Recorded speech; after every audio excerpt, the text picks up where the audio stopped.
പ്രളയ ദുരിതാശ്വാസ പ്രവർത്തനങ്ങളിൽ പങ്കെടുക്കാൻ ആറന്മുളയിൽ എത്തിയപ്പോഴോ അല്ലെങ്കിൽ അത്തരം പ്രവർത്തനങ്ങൾ നടത്തുന്നതിനിടയിലോ അല്ല ഈ വാഹനത്തിന് തങ്ങൾ പിഴ ചുമത്തിയത് എന്നുള്ളതാണ് ഉദ്യോഗസ്ഥർ പറയുന്നത്. ആറന്മുളയിൽ ദുരിതാശ്വാസ പ്രവർത്തനങ്ങൾക്ക് ഉപയോഗിച്ച ജീപ്പിന് പിഴ ചുമത്തിയ സംഭവത്തിൽ മോട്ടോർ വാഹന വകുപ്പ് ഉദ്യോഗസ്ഥനെ സസ്പെൻഡ് ചെയ്തു.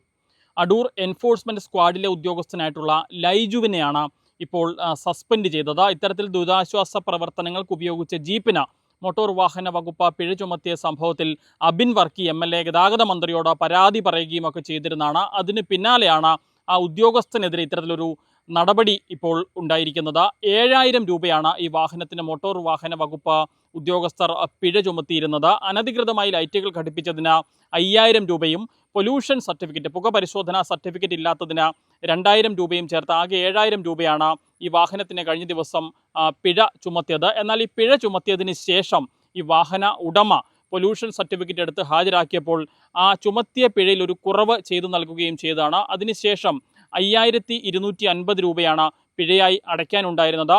അബിൻ വർക്കി MLAയുടെ നിർദ്ദേശത്തെ തുടർന്ന് യൂത്ത് കോൺഗ്രസ് പ്രവർത്തകർ ഈ പണം കണ്ടെത്തി ഈ പിഴ അടയ്ക്കുകയും ചെയ്തതാണ്. ഇതിന് പിന്നാലെയാണ് ഇത്തരത്തിൽ ആ പിഴ ചുമത്തിയ ഉദ്യോഗസ്ഥനെതിരെ മോട്ടോർ വാഹന വകുപ്പിന്റെ ഒരു വകുപ്പ് തല നടപടി ഉണ്ടായിരിക്കുന്നത്, ഉദ്യോഗസ്ഥനെ സസ്പെൻഡ് ചെയ്തിരിക്കുന്നത്. എന്നാൽ ഈ സംഭവത്തിൽ ഉദ്യോഗസ്ഥർക്ക് പറയാനുള്ളത് മറ്റൊരു വശമാണ്. ഈ വാഹനത്തിന് പിഴ ചുമത്തി എന്ന് പറയുന്നത് ശരി തന്നെയാണ്. പക്ഷേ പ്രളയ ദുരിതാശ്വാസ പ്രവർത്തനങ്ങളിൽ പങ്കെടുക്കാൻ ആറന്മുളയിൽ എത്തിയപ്പോഴോ അല്ലെങ്കിൽ അത്തരം പ്രവർത്തനങ്ങൾ നടത്തുന്നതിനിടയിലോ അല്ല ഈ വാഹനത്തിന് തങ്ങൾ പിഴ ചുമത്തിയത് എന്നുള്ളതാണ് ഉദ്യോഗസ്ഥർ പറയുന്നത്. മറിച്ച് തൊട്ടടുത്ത ദിവസം അടൂർ ബൈപ്പാസിൽ വെച്ച് സാധാരണഗതിയിലുള്ള പരിശോധന എൻഫോഴ്സ്മെന്റ് സ്ക്വാഡ് ഉദ്യോഗസ്ഥർ നടത്തുന്നതിനിടയിലാണ് ഈ വാഹനം അടൂർ ബൈപ്പാസിലൂടെ കടന്നു വന്നത്. സ്വാഭാവികമായും ആ വാഹനം തടഞ്ഞു നിർത്തി പരിശോധിച്ചപ്പോൾ അതിന് പൊല്യൂഷൻ സർട്ടിഫിക്കറ്റ് ഉണ്ടായിരുന്നില്ല. അതോടൊപ്പം തന്നെ അനധികൃതമായി 2 ലൈറ്റുകൾ ഘടിപ്പിക്കുകയും ചെയ്തിരുന്നു. ഇതിന്റെ പേരിലാണ് പിഴ ചുമത്തിയത്. ഈ വാഹനം പ്രളയ ദുരിതാശ്വാസ പ്രവർത്തനങ്ങളിൽ ഏർപ്പെട്ട വാഹനമാണ് എന്നത് തങ്ങൾക്കറിയില്ലായിരുന്നു എന്നാണ് ഉദ്യോഗസ്ഥർ പറയുന്നത്. രണ്ടാമത്തെ കാര്യം,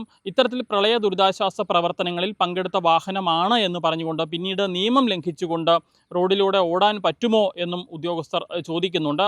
ഈ വാഹനത്തിന് പിഴ ചുമത്തിയതിൽ തങ്ങളുടെ ഭാഗത്തു നിന്ന് ഒരു വീഴ്ചയും ഒരു തെറ്റും സംഭവിച്ചിട്ടില്ല എന്നാണ് ഉദ്യോഗസ്ഥർ പറയുന്നത്. മറ്റൊരു പ്രധാനപ്പെട്ട കാര്യമുള്ളത്, അനധികൃതമായി ഘടിപ്പിക്കുന്ന ഓരോ ലൈറ്റുകൾക്കും 5000 രൂപ വീതം പിഴ ചുമത്തണമെന്ന് ഹൈക്കോടതി ഉത്തരവുള്ളതാണ്. അതായത് ഒരു വാഹനം ഷോറൂമിൽ നിന്ന് പുറത്തേക്ക് ഇറങ്ങുന്ന സമയത്ത് ആ വാഹനത്തിൽ എത്ര ലൈറ്റുകൾ ഉണ്ടോ അതല്ലാതെ അഡീഷണലായി ഘടിപ്പിക്കുന്ന ഓരോ ലൈറ്റുകൾക്കും 5000 രൂപ വീതം പിഴ ചുമത്തണമെന്നുള്ളതാണ് ഹൈക്കോടതി ഉത്തരവിൽ പറയുന്നത്. ഒരു വാഹനത്തിൽ ഉദാഹരണത്തിന് 4 ലൈറ്റുകൾ അഡീഷണലായി ഘടിപ്പിച്ചിട്ടുണ്ട് എങ്കിൽ 5000 വീതം 4 എന്ന് പറയുമ്പോൾ 20000 രൂപ വരെ പിഴ ചുമത്താവുന്നതാണ്. അങ്ങനെ ചുമത്തണമെന്ന് ഹൈക്കോടതിയുടെ ഭാഗത്തു നിന്ന് ശക്തമായ നിർദ്ദേശമുള്ളതാണ്. അത് കഴിഞ്ഞ കാലങ്ങളായി അത് ചെയ്തു വരുന്നുണ്ട്. അതുതന്നെയാണ് ഇവിടെയും സംഭവിച്ചിരിക്കുന്നത്. 2 ലൈറ്റുകൾ ഘടിപ്പിച്ചതിന് 10000 രൂപ പിഴ ചുമത്താവുന്നതാണ്. പക്ഷേ 5000 രൂപയാണ് ആ വാഹനത്തിന് പിഴ ചുമത്തിയിരിക്കുന്നത് എന്നുള്ളതാണ് മോട്ടോർ വാഹന വകുപ്പ് ഉദ്യോഗസ്ഥർ പറയുന്നത്.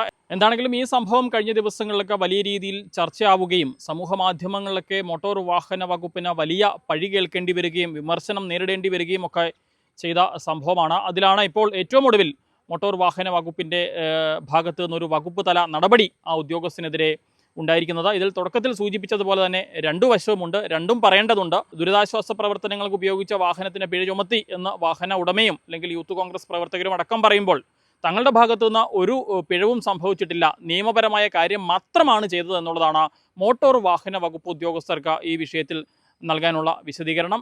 എന്താണെങ്കിലും ആ ഉദ്യോഗസ്ഥനെതിരെ നടപടി ഉണ്ടായിരിക്കുന്നു. അദ്ദേഹത്തെ സർവീസിൽ നിന്ന് സസ്പെൻഡ് ചെയ്തിരിക്കുകയാണ്. പത്തനംതിട്ടയിൽ നിന്നും അരുൺ മലയിലിനൊപ്പം Rahul Irumbukuzhi, Focus news TV.